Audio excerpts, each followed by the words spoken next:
Hey again, YouTube. Nutjob with Machete back. You guys know I don't like doing negative reviews and I don't like doing negative videos on my channel. I prefer it to be positive. I prefer to show you the positive. If I point out the negatives, I try to point out the positives as well.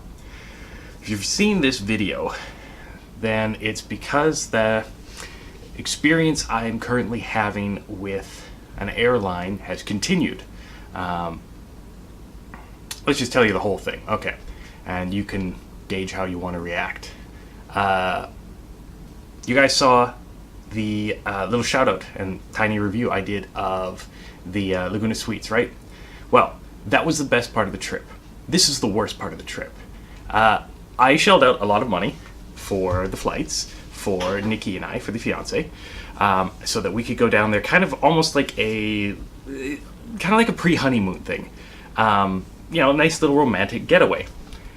While we were in Cancun, everything was fine, except for a couple of things which aren't really big. But the trip there and the trip back were, I'm going to do my best not to swear, but if I get angry, I'm going to swear. And I apologize in advance if it offends you.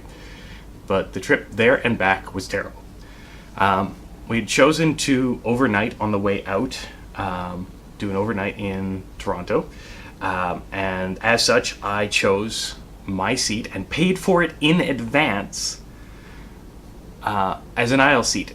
You guys know that my right leg is kind of jacked up, so every once in a while I have to stretch it out or else it will seize up. Like, it will actually seize up and it hurts. The equivalent pain, I don't know. It's hurt more than when I broke my toe or dislocated my shoulder, so it's a lot. It stops me from sleeping, basically. So check in, and I find out that my seat's been changed to the middle seat, and that someone, apparently staff, has been put on the outside row. So now the seat I've paid for, I'm not getting. So that was wonderful. For 3 hours, I've got a bigger than me guy here, and Nikki in the window seat, and I'm in the middle, and I can't stretch my leg, and it seizes. We get to Toronto, and of course we're going to overnight, and I'm in so much pain that I can't get to sleep. By the time we got to Cancun, I'd been awake for about 29 hours straight, and in pain for most of that. Which basically means that by the time I got there, I crashed hard. Okay, that's a trip there. Nikki's stuff was fine on the trip there. Trip back. Our flight gets canceled. Air Canada canceled the flight. WestJet did not.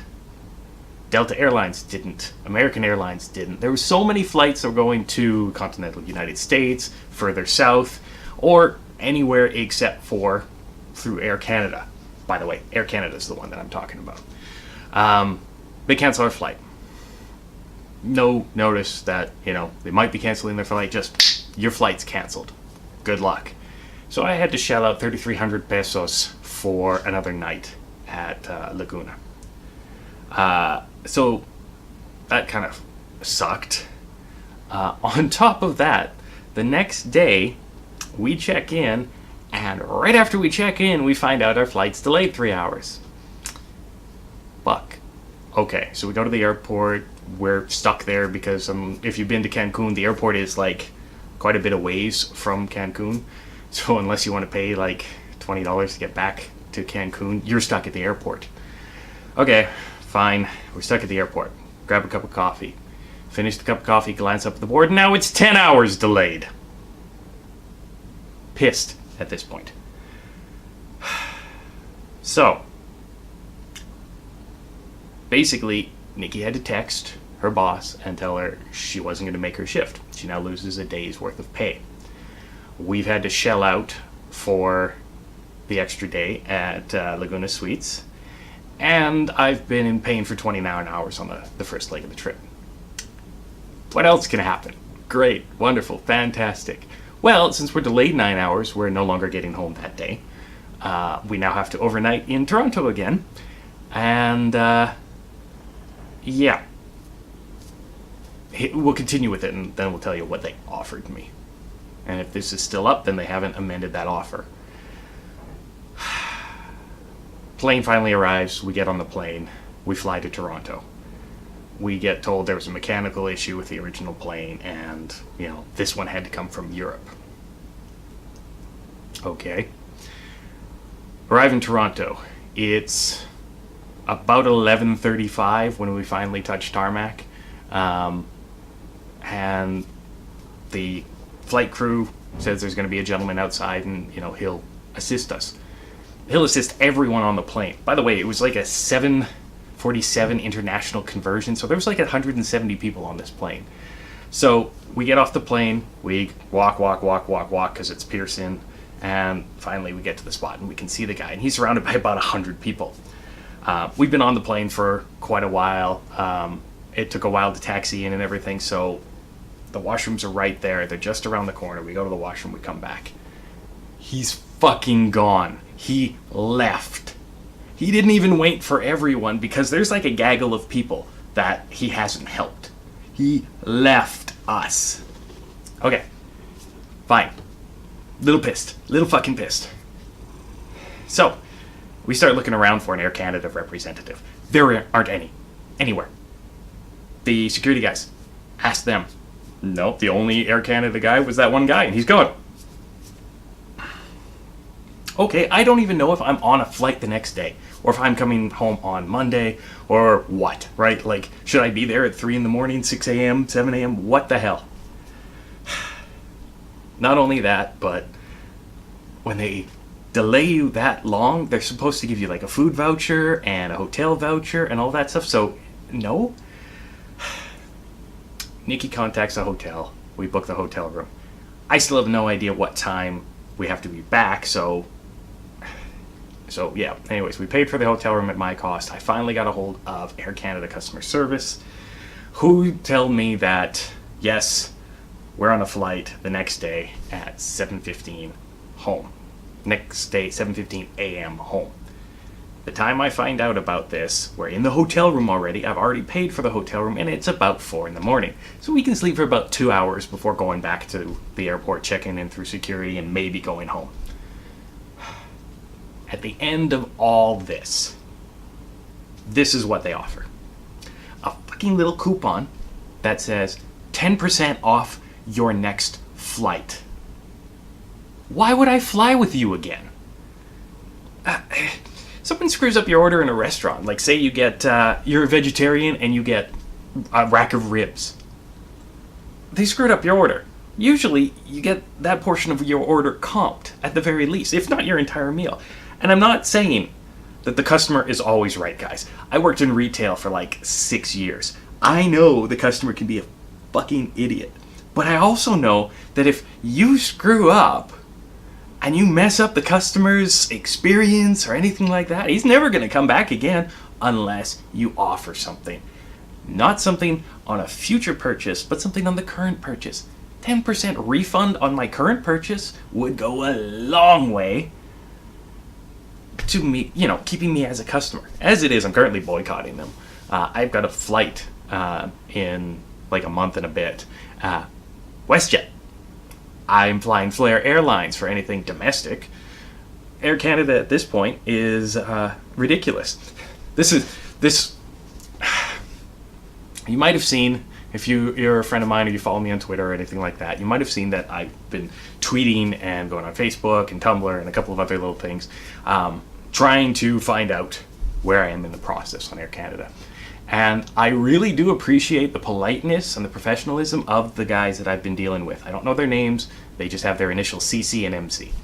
And they are ambassadors. Problem. They're only ambassadors. They cannot help you beyond telling you that you're in the queue, because the customer service stuff is all completely separate according to the people I've talked to at Air Canada. So, when I tweet about this and I get a please DM us, or I tweet about this, you will be served as soon as possible. Okay, the day I'm recording this was 38 business days after. Business days, mind you, the 8 weeks, just about 38 business days after I submitted my little email, which contained all, if not slightly more, of what I just told you. 38 business days, 8 weeks, basically. Now, if this is still up, this means this hasn't been resolved. I might take this down if it does get resolved.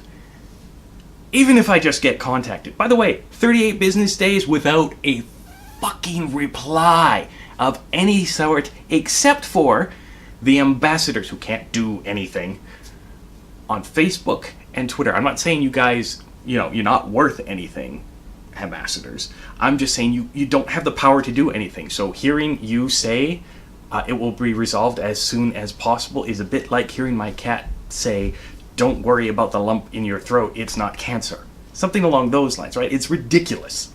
So, if this is still up, it has not been resolved successfully, or at all, or I haven't been contacted, or anything like that. So, right now, I advise you to avoid Air Canada at all costs. Now, I know some of you have suggestions like contact ombudsman, contact a lawyer, so on and so forth. I want to try to resolve this with Air Canada first. That will be the next step. Contacting an ombudsman, contacting a lawyer, seeing what I can get. That's going to be the next step. What I'd like you guys to do is, if you've had a similar experience, do me a favor and put it down in the comments section below and share this video so we can get the word out. If you've had a good experience with Air Canada, maybe you know a representative, maybe you know someone at Air Canada, maybe you work for Air Canada, hey, maybe bring this to their attention. Because I'm one person out of, I think it was 172 people on that flight who had a bad experience with Nikki, but she's letting me rant about it. So if it's one person on that flight who had a bad experience and is willing to go to these extremes, just imagine how many people actually had a bad experience and are just twiddling about it. So, yeah. Now, I apologize for ranting, swearing, and the negativity in this video, but really fucking pissed right now. Anyways, I'd appreciate it if you guys would share this video. Like I said, if you want to put comments down below, feel free. And yeah, if the situation is resolved, then I'm going to take this video down as a gesture, a token to them.